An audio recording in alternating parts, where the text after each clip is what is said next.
Today we're going to talk about roller shades versus solar screen shades and what you should know and what the difference is, and when you are thinking about ordering them or what the best application should be for each of the shades. So we're going to chit chat about that today.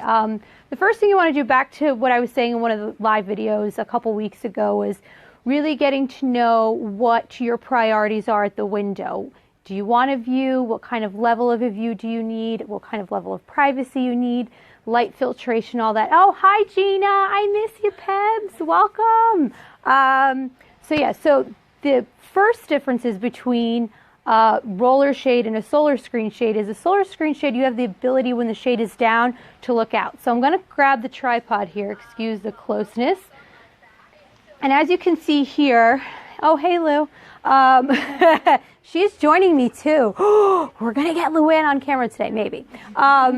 So as you can see here, the solar screen shades that we have, that we have here in the showroom, we have the ability, you can see the building across the street. So with this type of shade, what's really nice, yeah, you can see it.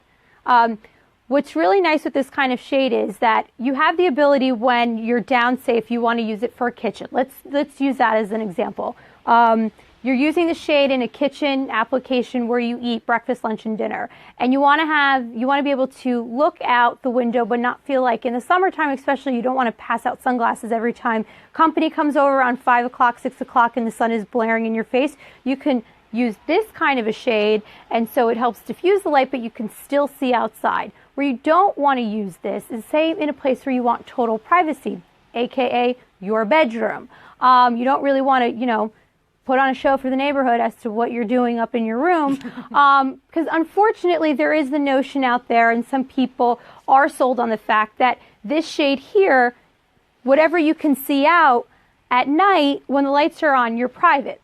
There's no sorcery. We're not Harry Potter here. So the rule of thumb with the solar screen shade is whatever you can see out during the day is what people could see in at night with the lights on. So it doesn't give you privacy.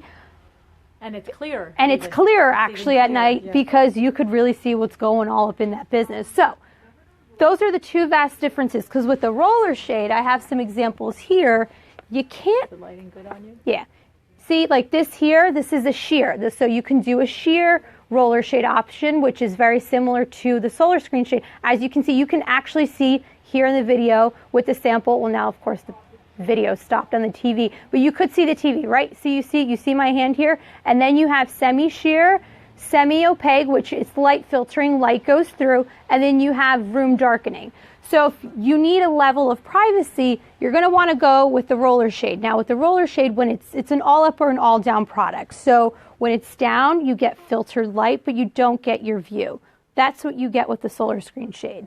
Now, with the solars, you have different options and levels of openness. You have 1, 3, 5, 10, 14, and then sometimes 25. At that point, yeah, 25%. At that point, at 25, it's like, why bother? So real close, real quick. Tell us what you really think.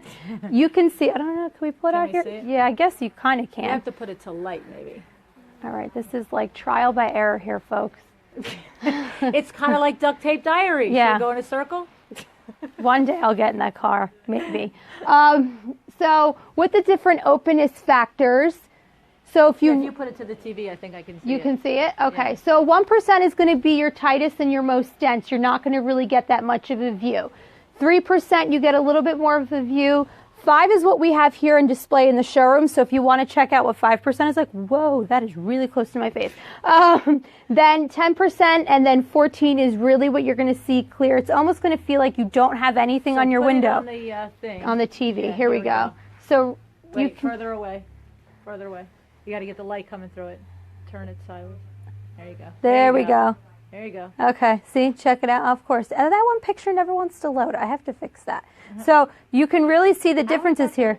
What? Nothing. Okay, you can really see the differences here with the openness. Now, the ways that you can operate both the roller shade and the solar screen shade, our favorite, Motorized, because you hit a button and ooh, it goes up and ooh, it comes down. And then you could also set it on the different apps.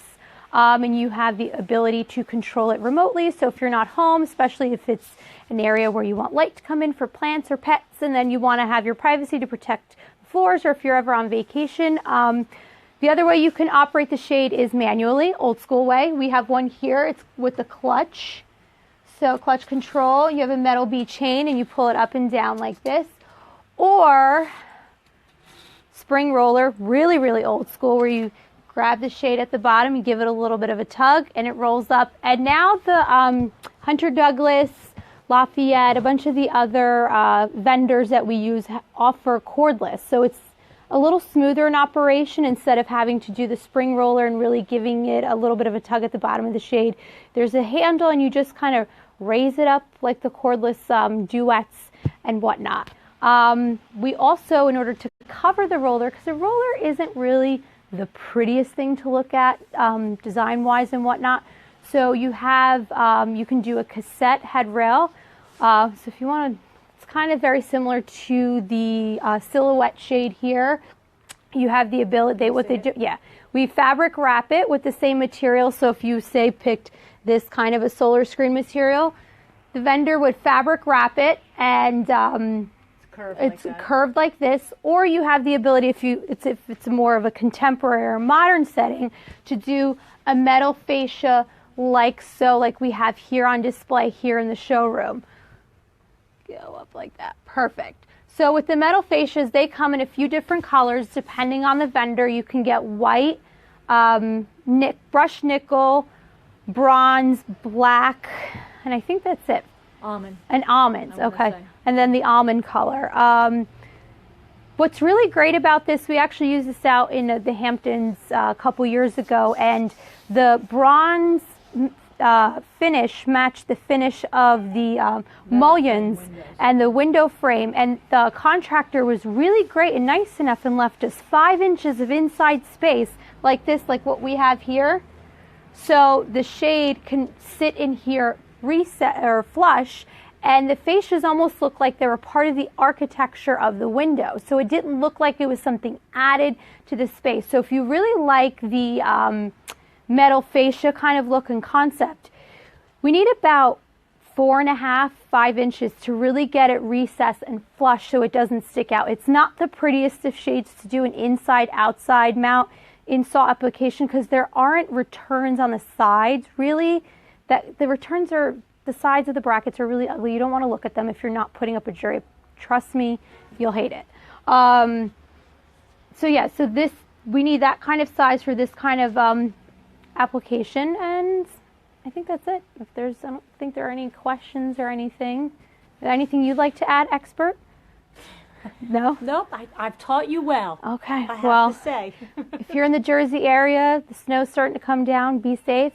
If you're not, lucky you. You don't have to do this. If you want to come in and see the samples of the roller shades, stop by our showroom. I'm here. Adriana's always here. She could always show you around the showroom and show you the shade. To make sure you keep up with us, follow us on Instagram. If you want to know the next time we go live, who knows, we might go crazy and go live more than once a week. Make sure you turn on the push notifications so Facebook will alert you the next time we go live. To keep up with Luann, follow her on Instagram at Luann Igara, and A Well Designed Business on Facebook. And we will see you next week. Have a good weekend. Bye. No, just doesn't want to quit.